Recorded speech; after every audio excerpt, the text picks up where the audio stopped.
Hi everyone. We are still talking about connective tissue, but this segment should wrap it up.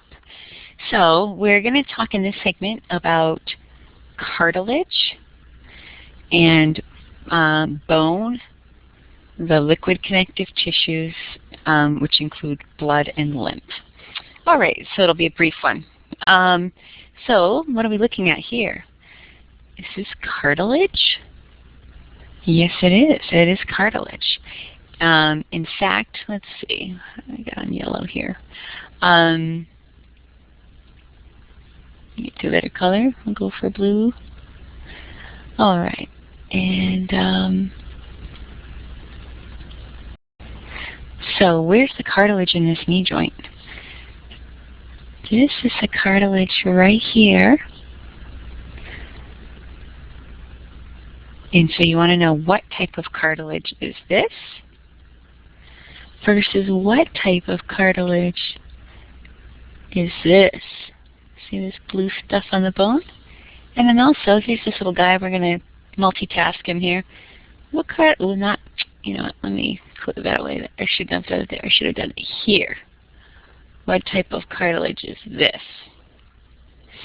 All right, and we're bringing his bloody nose back, because we're also going to talk about blood.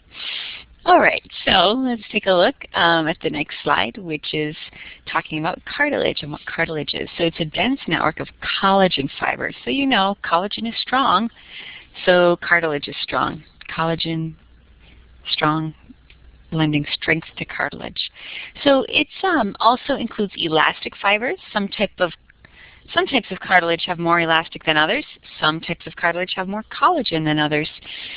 So it is embedded in a ground substance called chondroitin sulfate. Remember, the matrix is made up of both fibers and ground substance. So chondroitin sulfate is a substance that makes up the ground substance of cartilage. So you may think this looks kind of familiar, because you may know somebody who takes a supplement called glucosamine with chondroitin. And that's exactly what it is. They're taking a supplement, and I don't know if you remember this, but when we talked in general about ground substance, you have the general group called glucosaminoglycans. So glucosamine and chondroitin is a supplement that helps you to build up the ground substance in your cartilage, which is why people take it when they feel like their joints are starting to go, because there is cartilage at every joint. Okay, so cartilage is strong because of collagen. It's resilient because of chondroitin sulfate. And you have cells called chondrocytes. So that means they are what, mature or immature? They're mature. Otherwise, if they were immature, they would be called chondroblasts, because an immature cell is called a blast. All right, so around cartilage, there's a dense irregular connective tissue membrane called a perichondrium. Peri means around or surrounding. So unlike other connective tissue, cartilage has no blood vessels and no nerves except for the perichondrium, which is basically around the cartilage. So we're going to look at three types of cartilage: hyaline, fibrocartilage, and elastic cartilage. So hyaline is the most abundant type of cartilage. So it is the type that covers the ends of your long bones. And it covers the anterior part of your nose. So feel how your nose, basically the anterior 3/4 or more of your nose is cartilage. Feel how it kind of wiggles around. Your trachea and bronchium and larynx are basically all part of your airway passage. So the key thing about hyaline cartilage at the joints is that it reduces friction and absorbs shock. So if you go back and we look at this picture here, let's clear all those crazy drawings.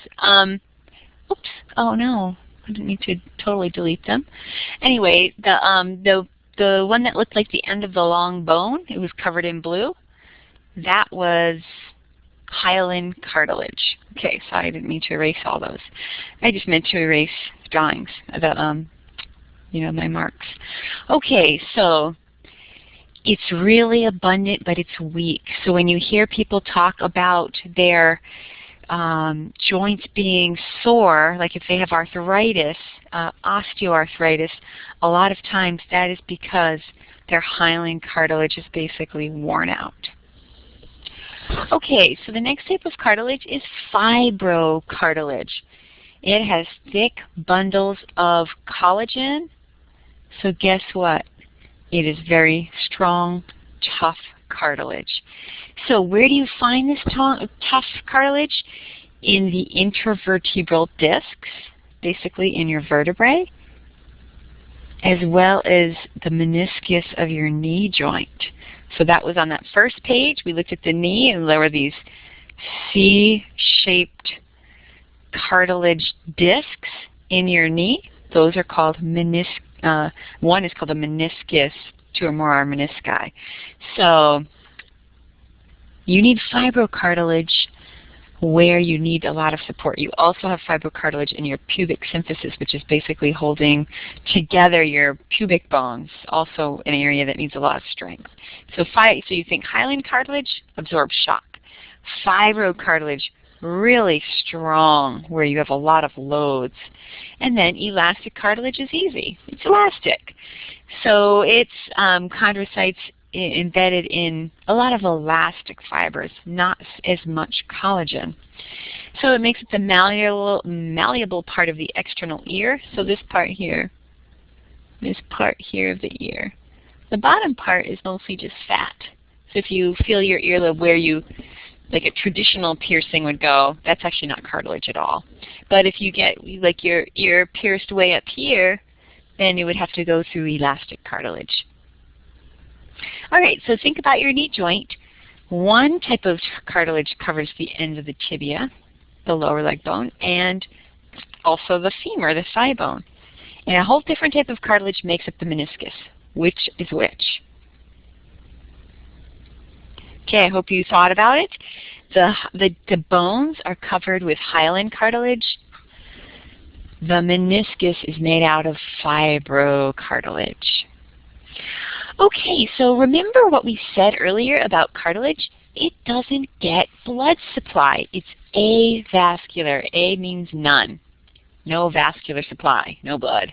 So it takes a long time to repair, and that's why when you damage your cartilage, it can be like career-ending for an athlete, for example, or it can cause you a lot of problems with your knees because the cartilage is worn away, for example, or it's gotten, you know, disrupted in some way.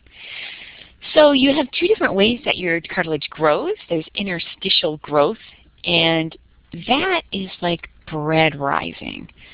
It's chondrocytes divide and form a new matrix, and that's how we grow cartilage in childhood and adolescence, basically when we're still growing.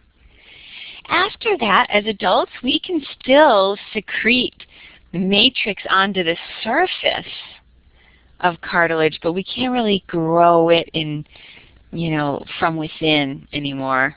So appositional growth produces an increase in width. Interstitial growth can basically grow in width or length. It can grow all over with interstitial growth. All right, so we're just going to briefly talk about the other mature connective tissues. Bone tissue we will talk more about in Chapter 6. And basically you have a calcified matrix, right? That's why your bone's hard. And that matrix is made up of mineral salts, calcium and phosphate, and also collagen fibers, which is what makes your bones strong. Mature bones are osteocytes. What are immature bone cells called? What's the immature cell? Is called a blast, so it would be osteoblast. Blood and lymph are liquid connective tissues. You'll talk about them more in detail in Zoology 142. But here's what's important to keep in mind, because it's hard to remember that blood is a connective tissue.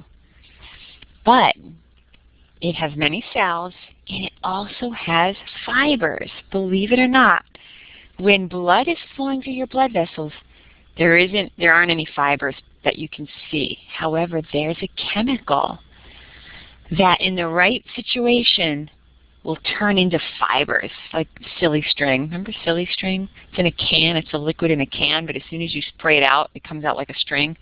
Well, you have a chemical in your blood called fibrinogen that when you need to clot your blood, like when you have tissue damage and you're bleeding, it will cause fibers to form, and it will stop the blood flow from outside your body, from going outside of your body. All right, so that's a way to help you remember that blood is a connective tissue. It does have the potential to make fibers. Okay, make an outline of the cartilage, bone, and liquid connective tissues that you remember. So cartilage, let's see, we've got really, I guess, three types of cartilage: hyaline, fibro, and elastic. Two types of bone, really. We'll talk about that more in the next chapter, or chapter 6. Spongy bone and compact bone. And 2 types of liquid connective tissues, which is blood and lymph. As always, please let me know if you have questions.